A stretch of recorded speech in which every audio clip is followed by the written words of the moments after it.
How's it going, guys? Today I'm going to be featuring the Puerto Rico, the legendary tier large cruiser that you can purchase for 35,000 Independium for the 4th of July update. Puerto Rico, honestly, in my opinion, not better than Alaska. Alaska is a little too cracked with what it can do in terms of its tankiness and also its main guns. I mean, just simply using Hoshino, you do get 6 heals, six improved heals, I should add, which in the past has given you more HP than a Yamato could have. And I mean, having a 32 bow, you're pretty stupid tanky if you just simply go bow in. Whereas something like Puerto Rico, probably my biggest gripe is the fact that you don't get a improved heal or a 32 bow that Alaska does. So even though you have slightly more HP, and it is very slight as it's something like 35,000 more HP, you are just a lot more squishy and suffer a lot more. So this ship is basically something you will probably want to play at like max range, just simply so you don't explode. I mean, even stuff like Montana that can't overmatch your 30 casemate, I mean, chances are shells are going to hit your bow or stern, and then you're going to get chunked for a lot of HP for no reason. I feel like they probably should have, if anything, given Puerto Rico like some 74,000 hit points or something, like 10k more than it does, and I guess in comparison it would be kind of a similar difference to Kronstadt compared to Stalingrad, because essentially Puerto Rico does have a battleship dispersion, and it is the Warspite dispersion that both Ohio and Georgia have in this game. So you have battleship dispersion and basically weaker armor. I feel like you're supposed to have, I guess, more HP to make up for it unless you were given an improved heal. But then you have something like Alaska that gets like everything that you would ever want in a large cruiser. I mean, it's either Alaska's gonna get nerfed so that Puerto Rico isn't this bad, or Puerto Rico is gonna get buffed in the future. But in terms of the Independium and whether or not you should be purchasing it, it's an interesting question. I guess you have to kind of figure that out for yourself. The last thing they released for Independium was the Louisiana, and it took a year for them to add it to the Bureau.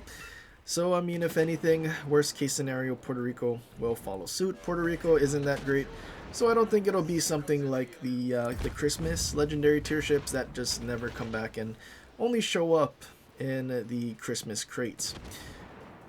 But Puerto Rico, I mean, I guess you do have a 2.2 Sigma, which does somewhat save you. But yeah, having battleship dispersion versus battlecruiser dispersion that Alaska has. Alaska's at, I'm pretty sure, a 2.0 Sigma. I could be wrong. But Alaska just simply feels a lot better because of how tanky and how aggressive you can actually be. But Puerto Rico definitely isn't that. We're trying to mess with our Hoshino build in this one, but over time, all the games that I have played with this Hoshino build, having those 5 heals, honestly, it doesn't really change much because you're just getting chunked the whole time.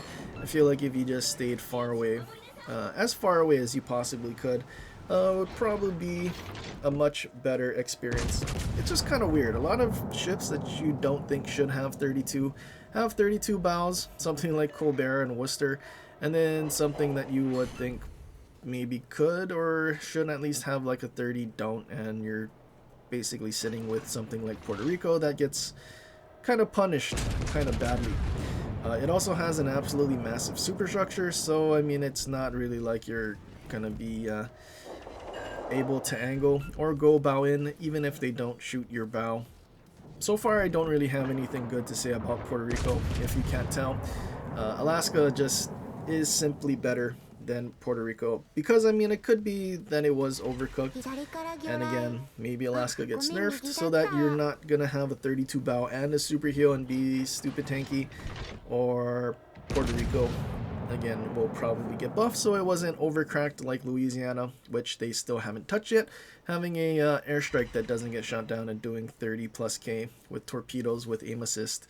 Yeah, but that's another gripe. Enemy DD has made his way into our objective, and it doesn't seem like anyone wants to go back. So unfortunately, that's going to be the job for me. I'm just going to go back, waiting for Poison to take a shot so I don't get absolutely nuked trying to go back. And I'm kind of hoping that we can get a little more damage so we can get our reload mod up just to fight whatever DD it is and maybe get rid of him within our radar, because Puerto Rico also has a 22-second base reload, which is, I'm pretty sure, 2 seconds longer than Alaska. I mean, sure, you have one more turret, but for the trade-off of one turret being a lot more squishy and kind of worse, yeah, I don't know if that's really worth it. Enemy Lepanto gets spotted. He's kind of, sorry, not Lepanto, Marco Polo is in his smoke. And kind of broadside to our friendly battleships. We do need to kind of just go as fast as we can. Luckily, Puerto Rico, somewhat like Alaska, does have a very low citadel, so chances of us getting citadeled is not very high unless we're turning and changing the orientation of our citadel. So as long as we don't touch our rudder, we should be fine. We do need to kind of hurry up though, because the enemy DD has capped halfway, so that means there's less than a minute 30 to get there. And if we keep touching our rudder, obviously we're going to slow down. We also still need to find where the destroyer is, and we're going to need to do that with our one radar, so we can't pop it early. We will need to make sure that we get into the objective to do that, and we're just going to kind of hope that he gets caught out in the open so we can either reset him or at least give us an idea of where he is, and then we can force him out of the objective. We also only have 25 seconds left on our sonar, so it's not like a whole lot of time for us to dodge torpedoes, so it is going to have to get done within our radar. Enemy Marco Polo is pushing in, but luckily for us, he's not ducking to help the enemy Z-52. Z-52 did dump torpedoes, but we can't slow down. We just have to keep pushing in. And fortunately for us, torps were just far enough away from the island that we were able to sneak by. There's not a whole lot of time left on the cap, and I'm hoping that we can get into it on time. We reached the objective, and we are now contesting. I'm not really sure why it doesn't show us the time remaining for the thing to be capped. I'm pretty sure it used to do that in the past. Maybe not, maybe I'm crazy. But we are able to stop the enemies at 52 from capturing our objective. Marco Polo trying to reverse away, not angled enough for this improved pen angles for the Puerto Rico. And now we're just going to charge at the Z-52 and try to push him out. Obviously, we need to worry about torpedoes still, because Z-52 does have torpedoes that reload relatively quickly. And the last thing we want to do is charge around this corner and then eat all the torps and end up dying, while the Z-52 is still alive. Z-52 leaves the cap, so we know he's kind of sailing away.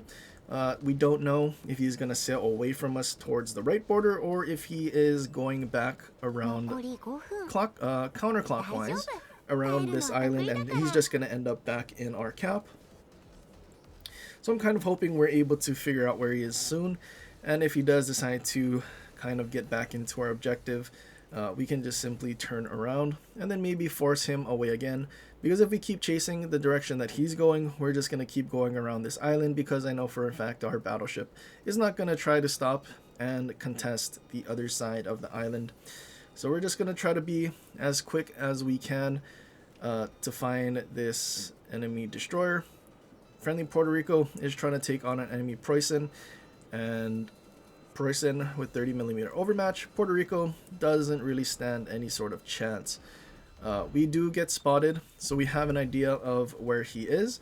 If he had been trying to get around the island, I don't think we would have gotten spotted, so I ping on the map where I think the enemy destroyer is, and we're just going to keep sailing in a straight line. We don't have sonar, so we kind of need to just stay bowing to the direction that any torpedoes will have a chance of coming at us. Friendly Puerto Rico, he's trying his best to hide from the enemy Preußen.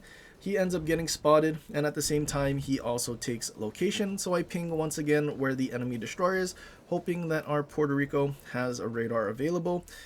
We still have 30 seconds on ours. so we're not going to get it anytime soon. Z52 starts opening up on our Puerto Rico to reset him, and unfortunately Puerto Rico did just get shot at by the enemy Preußen, and he doesn't have a whole lot of HP left. Luckily though, Z52 is still shooting out in the open. He hasn't tried to smoke up yet, and only now does he start smoking up, and we're just about to get our radar back. Having Hoshino, honestly, I still need to mess with the build so that we can have a little more accuracy whenever we use Puerto Rico. Z52, as soon as he gets radar, it starts leaving. We only land 3 shells, didn't lead it the best, but Puerto Rico secondaries do have some interesting range.